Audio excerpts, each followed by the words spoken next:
Assalamualaikum warahmatullahi wabarakatuh. Saya Uswatun Hasanah, kelas 7B dari Prodi PIAUD Al-Qadiri 1 Jember. Mau melaksanakan tugas dari mata kuliah Tarbiyatul Manaqib yang diampu oleh Bapak dosen Fikri. Di sini saya mau merangkum sedikit tentang ajaran-ajaran Syekh Abdul Qadir Al-Jailani. Ajaran tasawuf akhlak Syekh Abdul Qadir Al-Jailani di bidang tasawuf, ajaran ini berorientasi pada perbaikan akhlak dalam mencari hakikat kebenaran agar manusia mencapai maqam. Tujuan perbaikan akhlak ini adalah salah satunya misi penting yang diemban ajaran Islam secara universal sebagaimana sabda Rasulullah SAW, sesungguhnya aku diutus untuk menyempurnakan kemuliaan akhlak. Ajaran Syekh Abdul Qadir Al-Jailani ini memandang Islam dari dua aspek, yaitu lahir dan batin. Dua-duanya harus seimbang dijalankan seorang muslim. Misalnya konsep taharoh yang artinya bersuci. Berikut ini penjelasannya sebagaimana dikutip dari buku Akidah Akhlak 2020 yang ditulis Syihabul Milahudin. Pertama, menyucikan diri secara lahiriah dilakukan dengan wudhu atau mandi.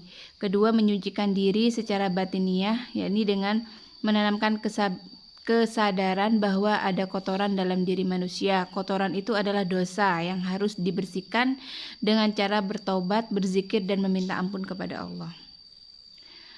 Menyisihkan selain Allah di dalam hati, menurut Syekh Abdul Qadir Al-Jailani, menyucikan diri secara batin harus menempuh jalan spiritual secara dibimbing oleh guru atau mursyid yang memiliki keilmuan yang mumpuni. Pembersihan diri dilakukan melalui taubat, talqin, zikir, tasdiyah, dan suluk. Konsep batin harus selaras dengan fikih syariat Islam, namun syariat tanpa hakikat dianggap kosong, tak bermakna. Sementara hakikat tanpa syarat adalah batal serta tak berdasar. Dalam ajaran Syekh Abdul Qadir Al-Jailani ini mengamalkan fikih saja tidak cukup dalam beragama, sebab fikih hanya bagian paling mendasar dan tidak menyentuh konsep filosofi ajaran Islam yang mendalam. Untuk bisa menghayati Islam, seorang harus paham tasawuf agar bisa memaknai setiap amalan fikih yang dikerjakan. Maka itu, Syekh Abdul Qadir Al-Jailani juga tidak mementingkan ibadah fardu atau wajib saja, melainkan juga amalan sunnah. Ajaran Kiai Haji Ahmad Muzaki Syekh di kalangan masyarakat tertentu, para kiai memperoleh posisi yang amat istimewa karena dengan kemampuan yang pengetahuannya itu, mereka telah menempatkan dirinya sebagai ulama pewaris Nabi Muhammad SAW atau menjadi penjaga utama proses sosialisasi ajaran Islam. Anggapan seperti itu dalam pengembangan selanjutnya menjadi tali pengikat emosi religius baik bagi lapisan bawah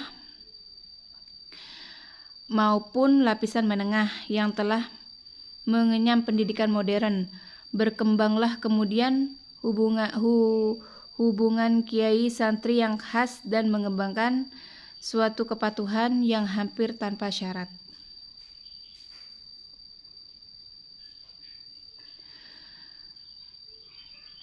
Dari gaya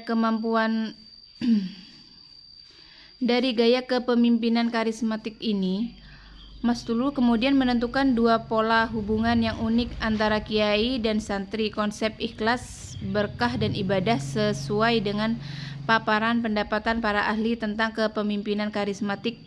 Kepemimpinan Kiai Haji Ahmad Muzaki Syekh adalah bermuara pada kepemimpinan spiritual karismatik, yaitu suatu kepemimpinan yang dalam mempengaruhi dan mendoktrin para santri dan para pengikutnya berbasis pendekatan-pendekatan ritual, perbedaan seperti sholat, zikir, sedekah, dan sebagainya. Karisma yang pengaruhi oleh beliau menjadi lebih lengkap karena dengan kepemimpinan terkekat, di mana beliau sebagai imam besar dari jamaah zikir manaqib Syekh Abdul Qadir Al-Jailani diyakini memiliki keistimewaan berupa keahlian mukasyafah dan marifah. Sekian dari saya. Wassalamualaikum warahmatullahi wabarakatuh.